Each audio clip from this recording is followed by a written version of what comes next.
Welcome back to another episode of the Profitable Home Services Podcast. I'm so glad you chose to join us today. We have a really exciting guest here with us. But before that, I just want to remind you this is the program where we uncover those hidden profit leaks every single episode because our goal is for you to have a wildly profitable business. We don't want to see you slaving away, working your tail off for the scraps that are left over in your business. We want you being able to plan on how to be profitable and then being able to execute that plan and carry it out. So, with that, I'm going to say, welcome, Robb. And we have Robb Conlon joining us today. Diane, thanks so much for having me. This is fun. I love that we had a great little conversation to lead into this. We're going to talk about some really interesting things about how I've dodged a few bullets here today, and it's going to be a fun one. Yeah. So, Robb and I had what we call a collab call a little while back, and we found out we are both avid, rabid, whatever word you want to use, Profit First fans, Profit Yes. First junkies, whatever you want to use. And so we're going to explore a little bit about Robb's journey using Profit First, because I know some of you are thinking, well, you talk about it all the time, but what is it? How does it work in a business? Why do I even care? So, Robb, tell us a little bit about your backstory, how you found Profit First, and some of that history before we get into some of your crash and burns. Well, it's the avoiding of the crash and burn. It's the Okay. pull up at the last second and don't Okay. smash into the ground. Mhm. But here's the thing: Profit First was introduced to me by my business coach. Great guy. I believe you actually had him on the show not too long ago. Brad Uh-huh. Herta. We did. He is not only a friend of mine, but he's my business coach. And he said to me when I started this whole business endeavor about 3.5 years ago on my own, he said, Robb, you need to have a system that takes into account not just what you're making, because I am not an accountant. I will tell you that, number one. Also, I have this terrible thing where in my household, I am not the person who manages the money. So I've never been like bad with money necessarily, but it's just I'm a little bit looser on ins and outs and expenditures and things like that. The bank account's fine. There's a reason I haven't had a personal bank account in 12 years because the missus handles all that, and we've never been doing better. Just because, again, right person, right seat. So You bet. Yes. the fun thing about Profit First is that it has saved my business 6 times. We're not going to get into that just yet, but the basically I devoured that book really early on in my entrepreneurial journey, and I said, ooh, this just seems like a really good idea. And as it simplifies down without taking away anything that Mike the author has done or set up or things like that, it is your grandma's method for putting the money in the envelopes in the recipe box and then paying her bills out of that. That's awesome to modernize that and to put that into like the 2025, not the 1953 version, if you will. And so that's kind of why I love it so much, because it is so simple and it's so very relatable. Now, again, my mom or grandmother didn't do that, but I've seen this a couple times as far as how people manage that money that way. And for me, again, somebody who is not exactly a to the penny accountant, just making sure there's, hey, I need to pay this thing. Well, there's a whole wad of $20 bills in here that I can throw at it and it's going to get replenished again. That's kind of So, where I wind up loving it. So, so Robb, I'm gonna put my hand out and say I confess after I went through a really nasty divorce many years ago, I went and pulled up Grandma's old system, and I pulled out envelopes, and mm-hmm. every time I was able to pull money out of my business because I was early on self-employed, that went into those envelopes because I had to pay the utilities, I had to pay the car insurance, I had to make the house payment, I had to pay the phone bill, I had to put groceries on the table. I had a toddler. I mean, I had to do these things, and the money was too inconsistent. I didn't have a steady paycheck that was going to come in twice a month or every week. And so that system saved my personal life. So when Profit First came out back, I think right around 2015 or so, Mm-hmm. I started adopting it in my business, and it also has saved my business. Yeah, So, but I've shared my story before, so we'll let you share yours today. sure. So there have been, I think, 6 times that Profit First has shared my business. And I'm glad I preface this with I'm kind of not a to the penny accounting person. I did not do well in accounting courses when I was actually didn't take any in high school, and I did not do well in them in college. So handing, hundreds of thousands of dollars to a person who did not do well in accounting, probably not the greatest idea, but hey, it's my money. I have to figure out how to do it. So the first time that the Profit First really saved me was when I did not understand the concept of being taxed on profit versus being taxed on overall revenue. And now, granted, I have a tremendous actual real CPA who comes and cleans everything up every year. Ginny is great. Shout out to Ginny, because she is truly a tremendous human being, and just really talented. Side note of advice, little sidebar here. If you don't have, this is for the listener, if you don't have somebody who is a tax fanatic in your life, get one. Find him. Yep, Yes. find that guy, find that gal, and ask around, get a great referral, and find that person, because they will go to war for you to make sure that you are successful, which is great. So we have Ginny, which is outstanding. But the first time I had way overpaid my taxes. Now, the interesting thing about that, Diane, is that because of Profit First, I had even though I had such a large amount of stuff taken out of my business, I was still able to kind of fly on what I call 3 engines here rather than 4. And it was a little tight for a while, but I was like, okay, you know what? Sometimes businesses just aren't that profitable. But I was able to continue distributing the power, if you will, or the revenue from those 3 engines to keep the business solvent, which was great. And again, we didn't have a banger year or anything like that until the refund came back. But that was the first time it saved me, was that, hey, it was almost like kind of fighting with one hand tied behind your back. And if you can still win the boxing match by doing that, you might be a decent boxer. So that's the first time.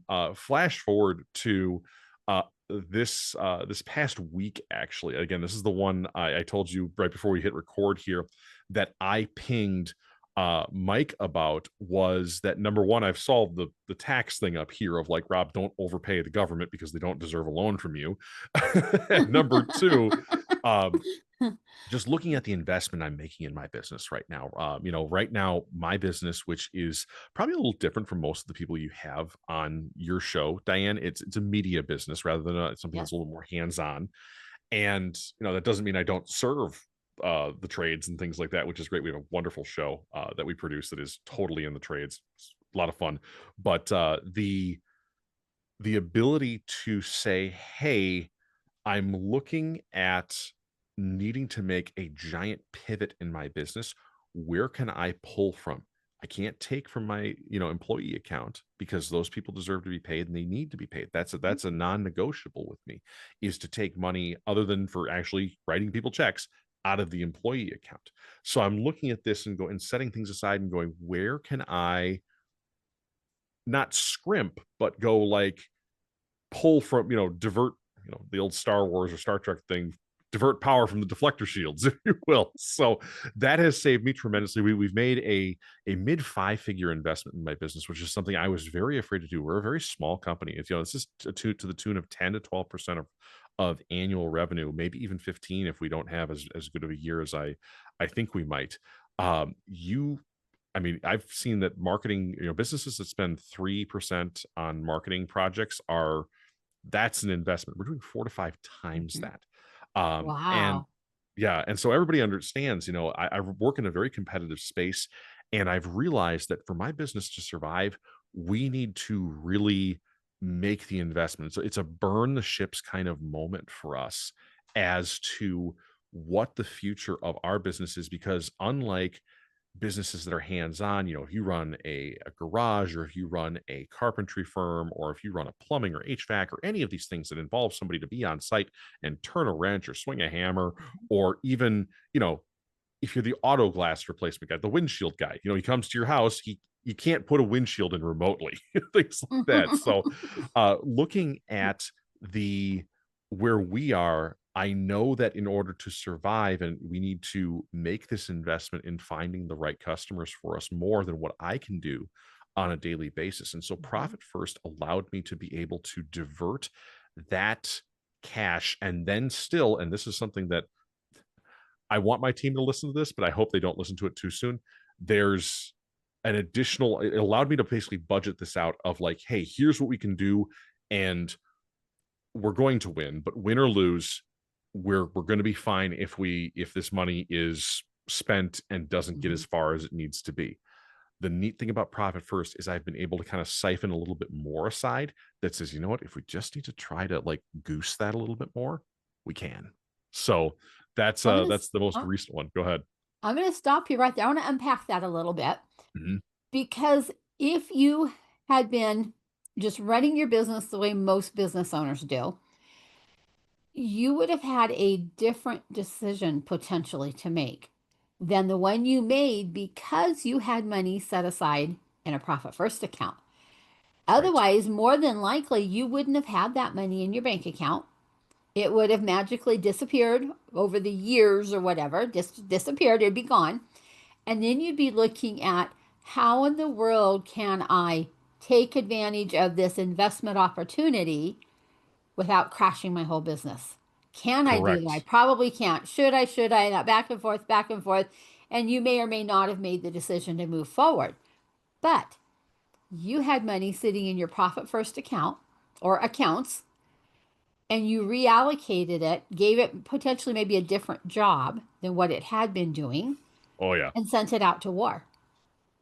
And it's like, exactly. And what a um, different situation than what it could have been. that's exactly it. Sent it off to war is the greatest Mhm. analogy you could put with it, Diane, is that, you know, that money was literally sitting in an account. It was actually sitting in my profit account. I will be the first. Ooh, Yep. That's that's how a big invest risk. that's how Yeah. invested in this I am. Is Yep. that Profit First allowed me to feel secure enough to literally reroute the stuff that I pay myself out of a separate account, I should say Hmm. as well. So I'm not going like me, my wife, and our soon to be child are not going to go hungry from this. But like at the same time, it is still a very heavy burden on the company to make this investment. Hmm. And the one thing that I really want to bring out to folks here is that Profit First also allowed me to sort of detect things ahead of time. It was very interesting. I ran across Definitely. this the other week with my guy who I've got doing some sales work for me. His name is Steve. He's a great guy. Steve, I said to him, "Hey man, I want to know how we're doing.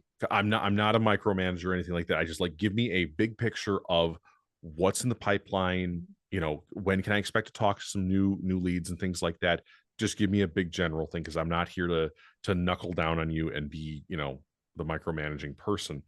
Um, and I said, here's why I want that. Here's why I am managing this right now is because I'm looking at the monthly expenditures on the accounts and I can see that the temperature has risen. And I'm going to equate. I love analogies. I'm sorry, listener, if you hate analogies. I am not the guest you want to listen to. But if you do enjoy analogies, which I certainly do, they are fun. It's like a motor in a car.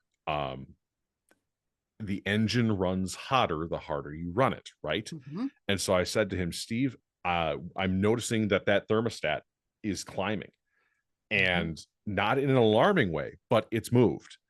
And so Profit First allowed me to, number one, through the reallocation, apply some coolant to that, if you will. And I told Steve, I said, basically, here's the thing.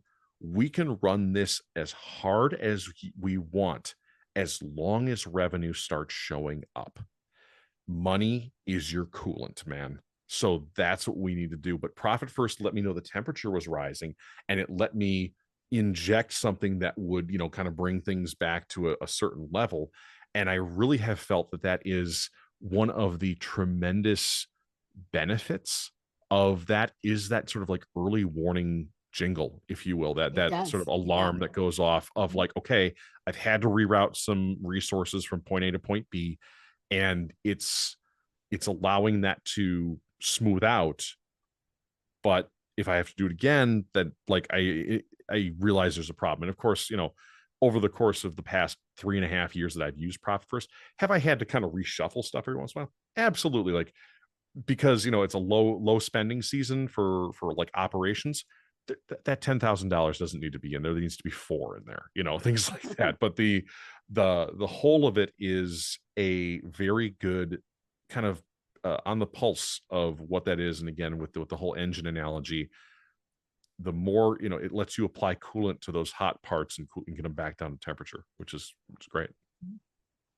I've gone through a similar thing in my business as we've been working super, super hard to make the pivot from that traditional accounting firm into profit planning, coaching, helping these businesses become more profitable, and pulling money from my profit counts into various programs and coachings and teachings and things so that I can learn how to do the appropriate marketing and how to do some of these things that are outside of my wheelhouse, but I don't have Right. a team member to do it. So I'm going to have to learn how to do it. And then hopefully down the road, I can find somebody to take it off my plate. But being able to reallocate that money has been a game saver. I don't know what I would have done otherwise.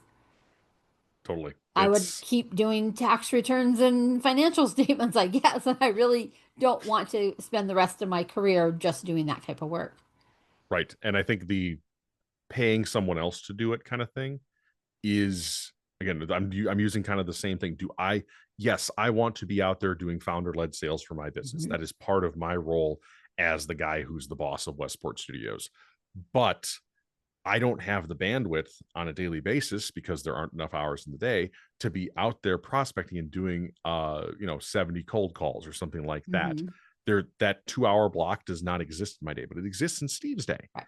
And Yep. so, yeah, being able to see it and see how it can long term benefit you as a person at the top of your organization by allowing you to move pieces down the pyramid, if you will, to Mhm. people who are at a lower level. And again, not And that, then, yeah, and go well, ahead. oftentimes they're so gifted in those areas, and you or I aren't.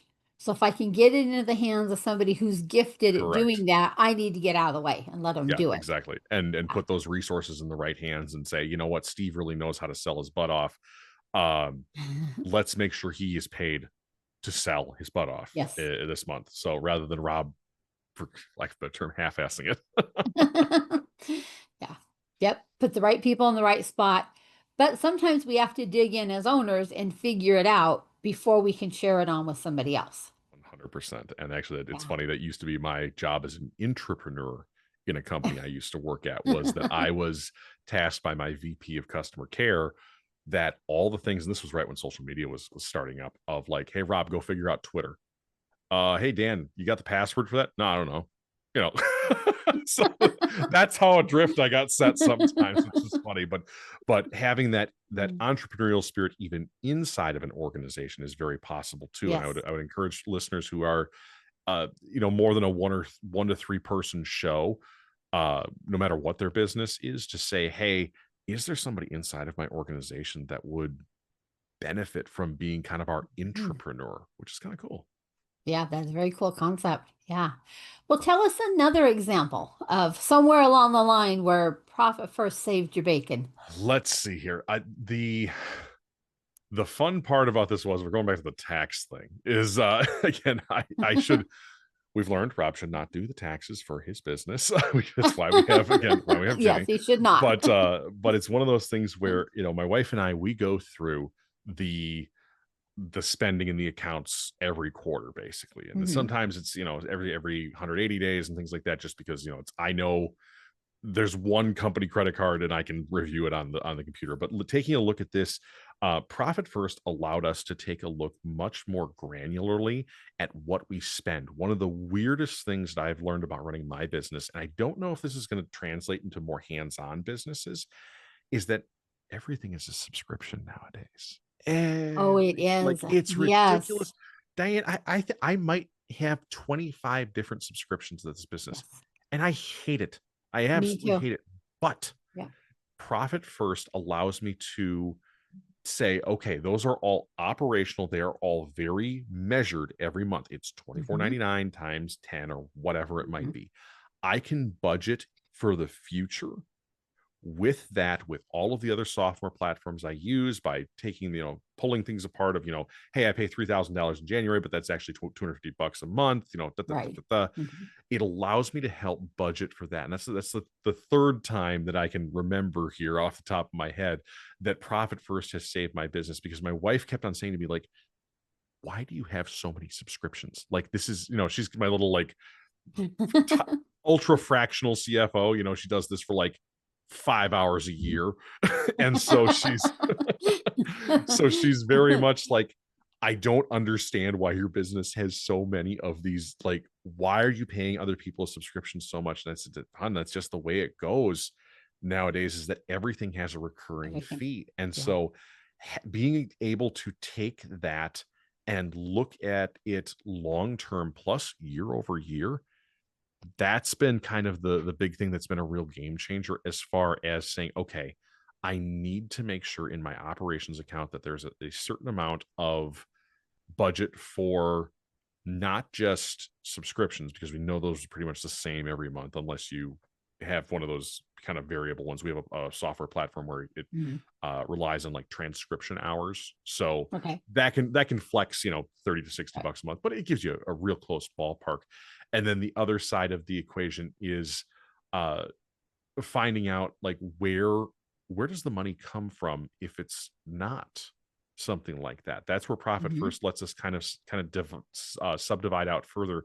I believe we have six accounts that we Okay. subdivide into. The main one, obviously, and then five, children accounts, if you will. Mhm. And that's worked pretty well for us. That's kind of how it has saved us from, in my business, one of the biggest expenses, and I'm sure for your listener, one of the biggest expenses they have is people. And Yes. so being able to heavily weight what goes in there, and I have a little spreadsheet that I use that lets me alter percentages and things like that based around Profit First. That's been very, very helpful to take a look at how the income also, because sometimes, customers don't always pay on time, and that's not like saying they're late. It's just sometimes they pay, if their bill is the 18th, sometimes they pay the 19th, sometimes they pay the 28th, sometimes they Right. pay the following, 18th. It's not But late. payroll it's has it's payroll has to happen. Yes. exactly. And Yeah. shuffling and looking at that, and just being able to store money with it being earmarked for things, is Mhm. fabulous. Yeah. Back to the, kind of like tapping into the profit account, that was a little scary. I did that about 2 weeks ago when I realized that the temperature was creeping up. And as much as I did not like to do it, the ability to kind of go like, what, this was literally just sitting here for exactly this reason, that's what we're at. So And I will put a caveat in there for our listeners, is we don't recommend you borrowing from your profit account to solve a correct. problem. We want you to solve the problem. And then we use our profit account for a specific reason. In Rob's case, for this investment that he was doing, my case, for investment that I'm doing in this business right now. But we don't want to encourage you that you can just take money from your profit account, dump it in your operating, and keep on rolling, and not make those course corrections that need to be made.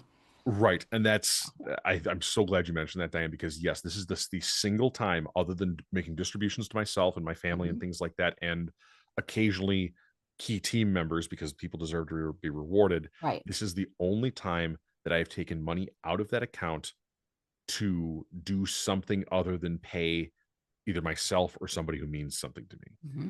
Yeah. And Very good. I Yeah.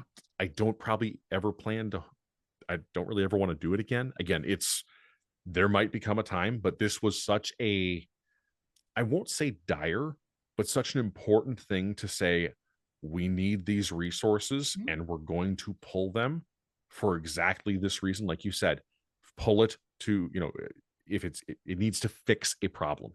And our Right. problem is, I'm going to say was, because by the time this airs, I want it to be was. Uh, our problem was customer acquisition, because we had been relying on word of mouth too much. The markets changed, everything like that. The economy changed. We had been relying on our customers being our best salespeople, which is a great thing to do, but Hmm. we needed to provide more push and more oomph to what they were doing, because it used to provide enough stuff going forward, but it doesn't anymore. And so Right. that's the problem we need to fix. So, Rob, I want to walk you back to when you first started with the Profit First journey, and Brad told you you needed to open up some Profit First accounts. What was your thought back then?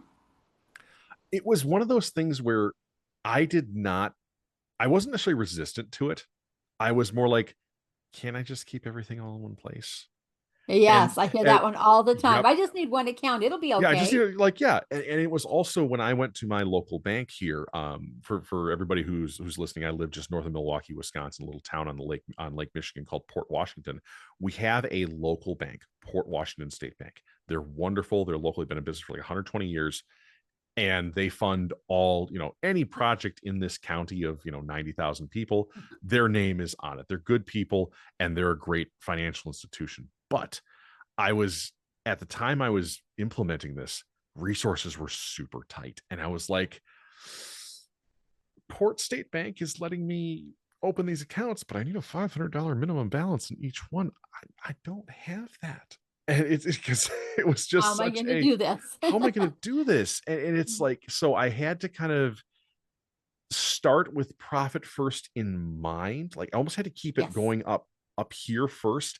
And then Hmm. once the second I got the ability to divide things out and could fill all of those buckets, I did that. And I worked with a fantastic personal banker there. Um, and she set this up, and I said, hey, is there any way we can avoid minimum balances on this? And that's a hard question to ask. I will tell you, if you are talking to a financial institution and you don't, you're brand new at this, A, I'd never started a business before. B, I'm small potatoes. It's not like I'm walking in the door with a bag of money and $1 million in my pocket. It's when you have a couple grand and you're like, I need to open 6 accounts and not have minimum balances in them. That's tough. And so what I did was we kind of made a negotiation. Just like you know, we got rules, and I'm like, I get it. Can I have you, one or two? And I got one, to be a zero balance, which is awesome. And I said, I'm going to do the very best I can to make sure these are all topped up. I'm not here to take advantage of your rules or anything like that. These accounts will be just fine. Now, in the first year, I got dinged a couple times with a few things when things dipped below just a little bit, and it didn't. It was, I think it was a $20 fee every time it was an insufficient balance. Um, and so I got dinged, I think, 4 times. So $80. And my wife, of course, looking at this, how come you're getting fees, Rob? I'm like, I'm just trying to run a business here. Leave me alone. But I can say for the past 2 years, we have successfully limited all of those things. Number one, because we've made sure we've maintained those minimum balances. But number two, also because as profit first allows us to allocate and reallocate, we're still doing that balancing act. But it was very, very challenging opening this up, having this thing in mind of like, can't I just do the envelopes with the $20 bills in them? And it's like, well, no, because number one, you're going to have $16,000 in cash sitting in your office on your Yeah, desk, and you that's can't do not a that. good idea. But the world does not work on paper money anymore. So Well, and I think a lot of this, especially at the beginning, is that whole mindset shift. yeah, We have to almost turn our head around backwards, if our heads would spin, and look at it from a different viewpoint than we've always done before. And that's really hard for some people. totally. Because I think it goes against our I know best instinct. Yes. I know Yes. what's best for me. And in many cases, sure, like ordering dinner. I know what's best for me. I want that ribeye. Or you know what? It's rib night. Or hey, you know what? Vegetarian dish for me. I know what's best for me. But when it comes to business, leaning on an expert is Yes. something I found more and more, I guess, comfortable, if you will. Where and one of my team even said this to me. He's a longtime friend of mine. He's been my buddy for 20 years. He's my right hand guy. He said, "Listen, this is hard for me to say to you. Love you, but a lot of times you're the smartest guy in the room, and you need to stop that." And I went, Ooh. oh, okay. He goes, you are trying to stretch outside of your expertise area, and you're getting burnt over and over and over again. And thankfully, it has never been financials because, again, I've got some of these safeguards, profit first. my other half, Ginny. I've got these three kind of this like triple lock on this to make sure that even if I do screw it up, we're not up a creek. But like him saying to me, Rob, you need to you got to find some rooms where you're the dumbest guy in them. Sorry, man. That's just the way it is. And you sit back and you listen and you absorb and you watch. How did it work for them? And things like that. That's hard to do sometimes. Yeah. And a lot of times it's easier to start with like books and things like that. But other things, seminars and webinars and all these things that you can go and you can be the student, the learner, I almost would say the dummy, if you will, in the corner, and be like, just sit and listen, because a fool speaks, a wise man listens. Yeah. Yeah. Wow. You've had a great journey though, haven't you? It has been. I'm looking to plan that next chapter here. Again, the investments that we're making will fuel things forward, which is great. Again, I'm very optimistic about those. I had this, oh gosh, Diane, I had this terrible, if I could graph it out, it would look a lot like this, because it's deciding to do this thing, doing all the things for the past 90 days. Oh my gosh, we're spending lots of money on this initiative, and we're really getting into a hole before these events that I'm at. And okay, we're at the events and people are liking this, and we're kind of out of this. We're kind of at this up the hill portion right here, because people are familiar, people are talking about it. Now revenue needs to come, and that's where it's at. So it's like, I'm not as apprehensive as I was 2 weeks ago before I went to Texas and California as part of this whole initiative and things like that. But I can tell you, beginning of September, it's the end of September when we're recording this, beginning of September, I was feeling pretty low. I was like, we've been at this for 60 days and we have spent, and I'll give real numbers. We'd spent like $17,000. And again, for a business like mine, that's a good chunk of change. We do, in our best year, we've done, what did we do our best year? 390 or something like that. Yeah. So our best year was 390, but to spend $17,000 on a single initiative that's a lot of money. 60 days, it's a ton of money. Yes. And it doesn't hurt because I'm attached to the money. It just hurts because I want the business to be successful, and I like, that's taking lifeblood out of the business, and I don't want to do that to her. But you know what? Sometimes you have to remove certain things to allow for health. So you bet. Yeah. Wow. Well, Rob, in this program, we are always looking for profit leaks. Before we get into our question we've been holding, as you've been implementing profit first in your business, have you really seen some almost like glaring red flags, profit leak, profit leak, profit leak, stop and investigate type of thing that you may have missed otherwise? Yeah, I think the number one thing that I noticed was how we compensate people. And there's two ways to do that. Either you can be stingy or you can be generous. And I choose the latter because I want people to succeed. But taking a look at how you lay out your compensation plans and things like that for contractors, for W-2s, if you have them, that's one of those things that I think can be a profit leak, not because you're paying people, but because as I learned the structure from Profit First of, you need to make sure that how people are paid, and that you're taking it out of this account. You need to make sure that that's bulked up enough so that it can take multiple hits before being replenished, because I make a deal with my team. I say, if you're going to come work with me at Westport, I will make sure that I can give you the very best that I can offer. And again, small business owner here, sometimes that's not a lot. Sometimes that's just a very good hourly wage. And I tell them, the second that it is my fault that you don't get paid, you leave. You leave me high and dry, because you deserve to be paid for your work. You deserve to be compensated for the time and for the effort you put in here. And if I'm not going to take that seriously, I don't deserve to be a part of your life. Oh, I love that. So yeah. So that's my agreement with my entire team. Now, again, that does not preclude, oh my gosh, there was a attack on the financial system or something like that. And hey guys, the checks are all in the mail, whatever, like that.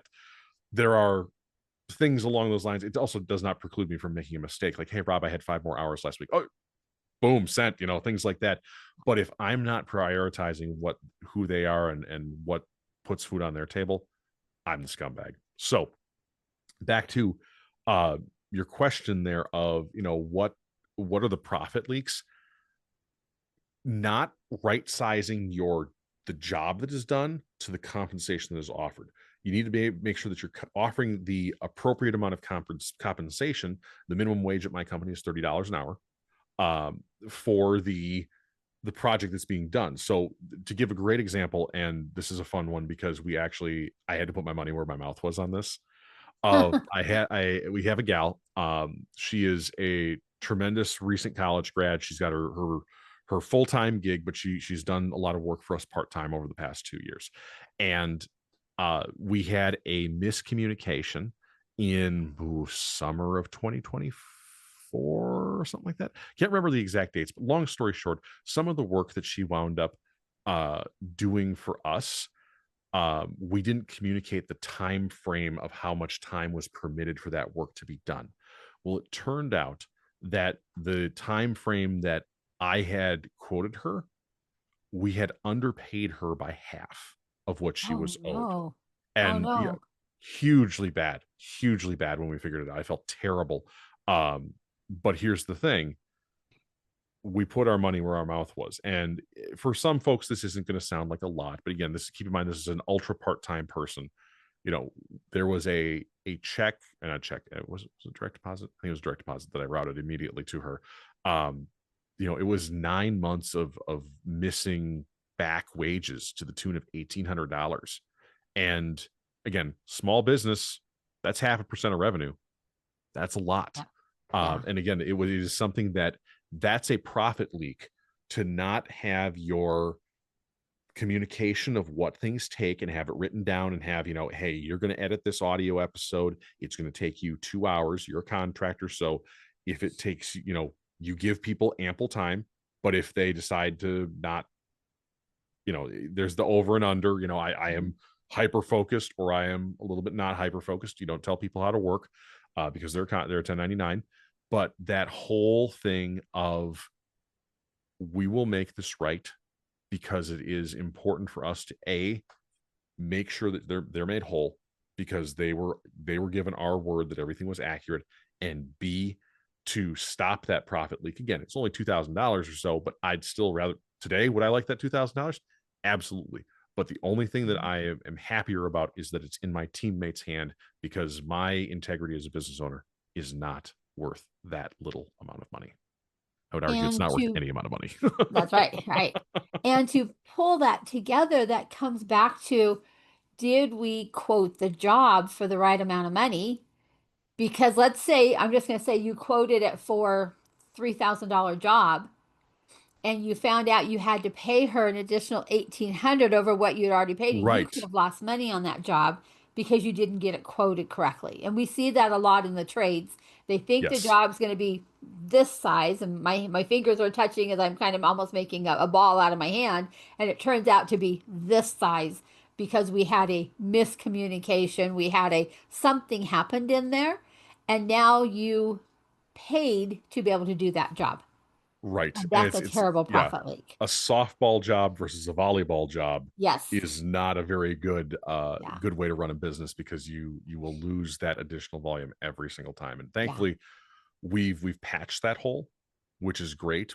But I'm on the lookout for other ones too, looking at our video processes and things like that. Again, my goal with people is to, when they make a video for us or something like that, yes, are there going to be some of them, even your podcasts here, some of them are 35 minutes, some of them are 45 minutes. There's an average there that I shoot for. Is there going to be a day where we've quoted the job as a 2-hour job and it takes you 2 hours and 7 minutes? Absolutely. All the Just time. as much as Yeah. there is going to be a day where we've quoted the job and it takes you an hour and 50 minutes. The goal for me with my team is to always balance it ever so slightly in favor of having them underwork, if you will, rather Mhm. than overwork. Because Right. again, I'm a very deep believer in in fair compensation and what I believe Franklin Roosevelt called a thriving wage. Right. You bet. Mm. All right. Now we're going to come up to my most favorite part of every single episode. Rob, can you share a hidden or unique profit leak with us? Something that you've discovered while you've been working with home service businesses. Working with home service businesses. So this is an interesting one because it's an example I fell into myself as Okay. well, is Okay. that sometimes you see a shiny object. Somebody goes, "Oh, hey, do this with me." And No, never. right, right. You see something on LinkedIn, you see it on Instagram, like, "Hey, here's this." And it can be small, it can be $100, or it can be really large. It can be many thousands of dollars. And you say, "Hey, I want to do that because that seems like a really good idea." And you're right. But the profit leak portion of it is that there's no follow-up procedure put in place. To give you my example of how this happened to me and how I've seen it also happen to other folks who are in uh the service business, service industry and things like that. The I saw a guy who I really like on LinkedIn, and he's like, "Hey, I'm doing these live shows and I want people to sponsor. It's $100 to sponsor." And I was like, "Well, that's really cheap." He's got a great big following. This seems like a no-brainer. Like, just peel off the hundo and let's go. And he was promising, 3 mentions during his broadcast, and it was a very good deal. Uh-huh. But here's the thing: I didn't put creative input into it, so I was at not necessarily his mercy, but like I should have followed on that. So that's a profit leak number one of saying this $100 has been put out there with no strings attached. It's just I literally gave him $100. If you walked up to me and said, "Hey, Rob, can I have $100 out of your wallet?" I'd be like, "No." So there's number one. But number two, which is the bigger one, the giving the person $100 is fairly acceptable in most cases. You can go to a charity event and do that and be like, "Oh yeah, here we go, helping everybody out." But the true profit leak is not having the plan after the fact. So you gave this dude $100 to talk about you on his LinkedIn live or whatever it might be. What are you doing to capture that value of that in Oh, this case? And it's not necessarily that they're profits that are in your bank account right now that are tumbling out. It's the fact that there's no bucket to put the new stuff that might come in. And so this leak that you have is not having the right plan for what you see that's shiny. So now I have a process in my business that I tell a lot of people about, that is, if you see something shiny, A, sleep on it.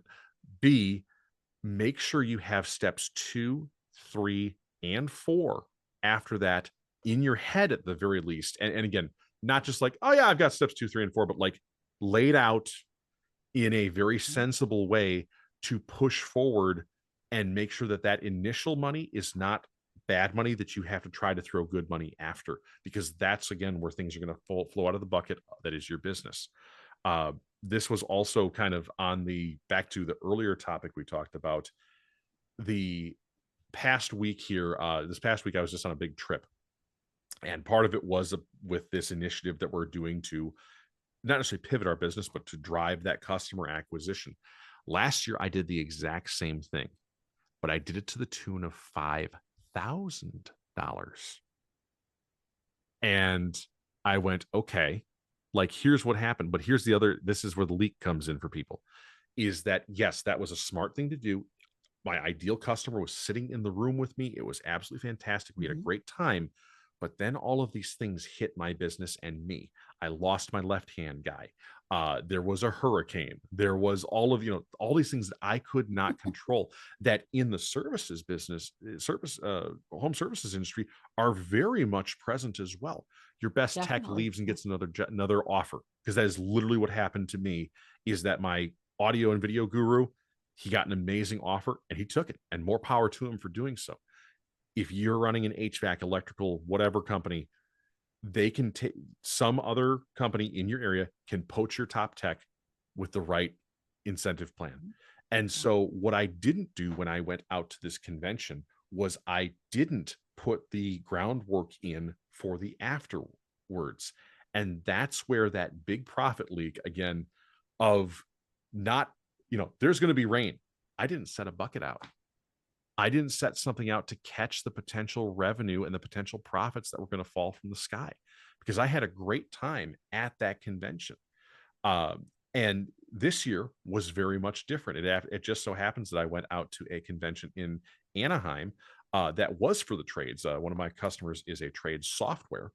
And because I did the better planning of investing not just the money in places I needed to be, but the time ahead of time to plan a ebook for people to download when I stop by their booth, additional sales things, figuring out who I should be talking to, what booths I should be going to, that's going to be paying me much bigger dividends than simply going like, well, I sponsored this thing or I showed up at this thing and Okay. there we go. So that's Very the good. fun part. Love it. That is definitely a unique leak that we have not had on the program yet. Oh, good deal. I always love to bring Very something good. original. Again, that $100 thing was one of the, like, an inexpensive lesson, a very How, inexpensive lesson. but how many times have we done that? I've done it. Downloaded that $49 whatever that was supposed to do this for you, and it's still sitting out there in my computer. I've never touched it. It sounded really Exactly. great, and I Yeah. quickly bought it. It was only $49, no big deal, or 99 or whatever.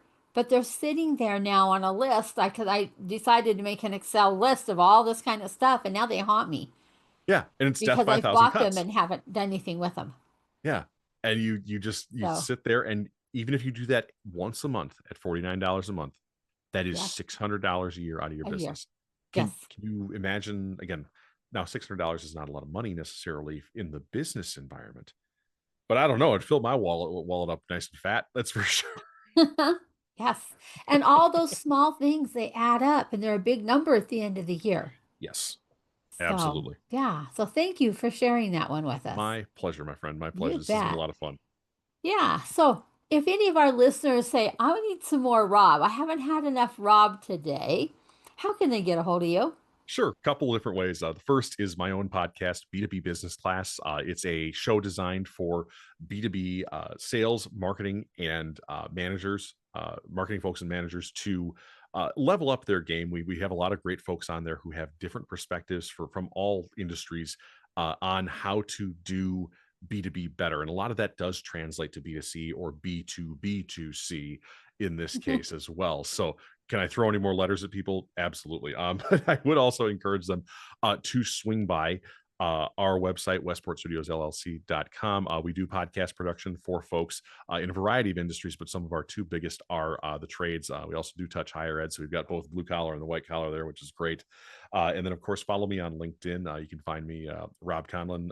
You search that. I'm usually top of the list. Otherwise, put Westport Robb in that search bar, and that'll bring you to me. And other than that, the one thing I do want to actually, I'll pause on that. We'll edit that. So anyway, but that's where to find me, and we'll be in great shape. Diane, thank you. Thank you so much, Rob. This has been a very fun episode.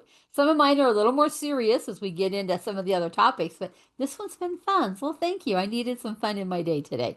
And I'm hoping our listeners felt like it was fun as well as that they actually learned something. I just love profit first success stories. And I'm going to throw that out there for anybody listening. If you've got a profit first success story, let me know. Reach out to me. I'd love to have you on the show. We'll feature you just like we did Rob on what did profit first? How's it working in your business? Or I'll flip it around. If you've got a business that's struggling and you like to figure out, hey, how can I make this better? Reach out to me. I'd love to talk to you. And we know we can identify and plug your profit leaks because we do it all the time. And it's so much fun to put on that profit detective hat and get in there and do some digging. So I'm going to wrap this up by saying once again, it's not how much you make. It's not your top line revenue. It is how much of that money you're able to keep. And if you have found value in today's episode, would you please share it? Like and subscribe to all of our channels. Share it with a friend. Share it with a colleague. That is how we are growing this particular program. Pretty much grassroots effort because we don't know how to do it any other way. So thank you again for joining us. We'd love to hear your success stories. We want to hear how you've grown, how Profit First has made a difference in your life.